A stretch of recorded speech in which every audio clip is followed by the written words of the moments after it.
ханган нуурыг хамгаалах цогц ажил. Хамгааллын 2 дугаар шат. Ерөнхийлөгчийн санаачлагаар ханган нуурыг хамгаалах төсөл 2 үе шаттай явж дуусч байна. 2 дахь үе шатны ажил дээр манай компани хийж байгаа ажлын даалгаварт нэг судалгааны ажил орж ирсэн. Тэр судалгааны ажил маань юу гэхээр сая ариун цэцэг дарга ярьлаа л да. Бид нар нөгөө зөвхөн сум нуур хоёрын хооронд 11 км мөртлөө энд бороо орж ийн гэдэг тэнд орохгүй байна. Тэгээ энэ маань нуур яаж нөлөөлж ийн гэдэг ч юм уу биднэрт нөгөө энэ тижэл нь хаанаас байгаа юм бэ? Энэ зөвхөн бороогоор байгаа юм уу? Тэгвэл өөр юмар байгаа юм уу? Энийг тодорхойлохын тулд бид нар энэ газрын доорх усны судалгааг зайлшгүй их усрын судалгаа гэдгээр шаардлага гарсан. За газрын доорх усны судалгааг хийхин тулд бид нар нөгөө шилийн богд орсон, улсын хил орсон ийм том талбайд бид нар ерөөсөө том масштабаар нь авч үзэх шаардлага гарч ирсэн. Яг энэ чиглэлээр манай багийн хамт олон альва асуудалтай дандаа судалгаагаа барьж явах нь зүйтэй гэдэг байр суурьтай байдаг. За ханган нуурын хувьд бол ер нь бол үндсэндээ баян булаг бол бид нар мэдсэн. Энэ маань нэлээд том тижэл байна. За манай багцныг ажлын хүрээнд бол булгийн эхийг хашиж хамгаалах, булгийн эхийг сэргээх гэсэн ажил байгаа. За энэ ажлынхаа хүрээнд бид нар баян булгийн эхийг хашиж хамгаалсан. За баян булгийн хашааны хувьд бол 990 м урттай төмөр хашааг төлөвлөж хийсэн. Энэ хашаа маань өөрөө газарт ямарваа нэгэн байдлаар шон суулгаагүй сүүлийн үеийн одоо булгийн эхийг хашиж хамгаалахад ашигладаг тийм хашааг сонгож хийсэн. Энэ малын хөлөөрөө булгийн маань ундрах өөрөө багасаад ирдэг юм байна. Мал аж ахуйтай холбоотой байна. Мал аж ахуйтай холбоотой ч гэсэн бид нар хамгаалах хэрэгтэй юм байна, ашиглах хэрэгтэй юм байна.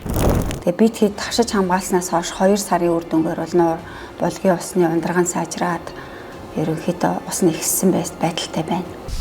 Тэгээ энэ баян булаг бол ганган нуурын үрд амин сурцсан. Энэ булгийг хамгаална гэдэг бол ганган нуурыг бүгд нь хамгаалж байгаатай ялгаагүй гэсэн. Тэр өшөө бас нэг чухал юм байгаа. Бид нар нодон ирээд ярих гэсэн юм бол энийг анхны төлөвлөлт шүү дээ. Энийг ингээд тойруулаач чинь. Тэгээд тэрийг жишээлбэл хашгуугүй юу мэдэхгүй байж исэн бол нодонгийн уулзалтнууд ерөөсөө томоор нь хашаагаад одоо энэ километр хашаа байсан гэж байна.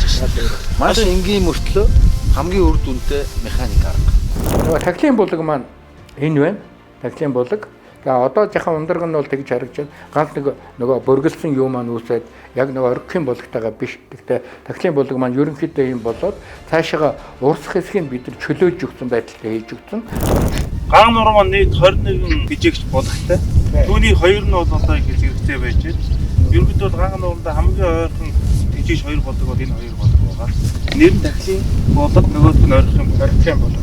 За энэ урдуур батнгаа болгоул байсан шүү дээ. Програмнууд тийг үзсэн. Тэдгэргүүд нэг орлоод ирэхгүй гэдэг. Байгалийн жамаараа байж. Тийм учраас бидний авсан ажлын үр дүн бол бас ийм байдалтай. Тогтчулж जैन, янзлж जैन гэдэг байдлаар хамаагүй орлож болох юм байна. Их эмзэг бүтцтэй ийм нөгөө булаг их байгаа учраас энэ дээр нь бол бид нар бас аль болох нөгөө уламжийн талаас нь хандсан зүйтэй болов гэдэг ийм л байр суурь болгож ажилласан байж байгаа. Ганц хашааны гадна байгаа нь баян булаг. За баян булгаа бол яг төлөвлөний дагуу бид нар хашиж байгаа. За ингээд үндсэндээ бол 21 булгаа бол бүгдийг хамгаалалт авчлаа гэсэн.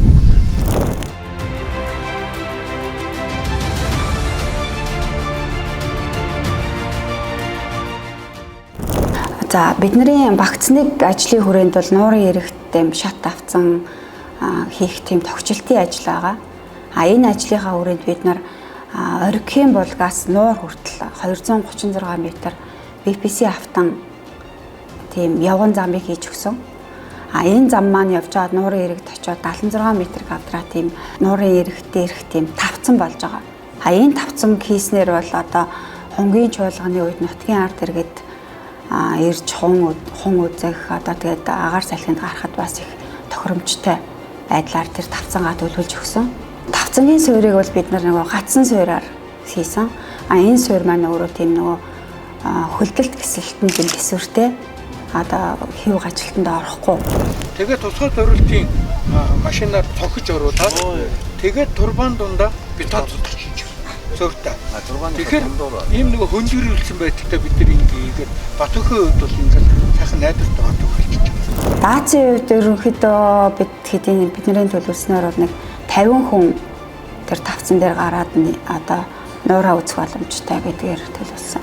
Одоо давцсан дээр бол одоо сумын зүгээс хон дурамдах тийм том дуранг байрлуулъя гэж одоо бас зорж ажиллаж байгаа.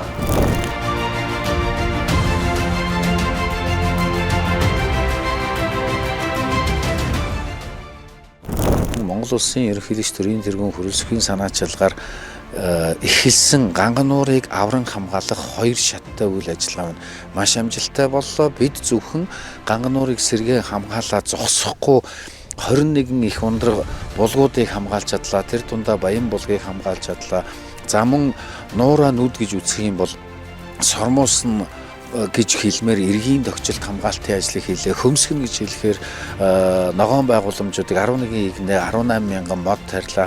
Алс суура элсний нүдлээс нь хамгаалах төхөөрөмж байгууламжийг барьлаа. Ингээд үзэх юм бол энэ ерөнхийлөгчийн санаачилгаар, төрийн тэргүүний санаачилгаар дэлхийд дахинд жишг болохуц Монголын нуур сэргээх Монгол загварыг бий болгож чадлаа гэж дүгнж хэлж болохоор Ганган нуурыг хамгаалах цогц ажил үргэлжилж байна.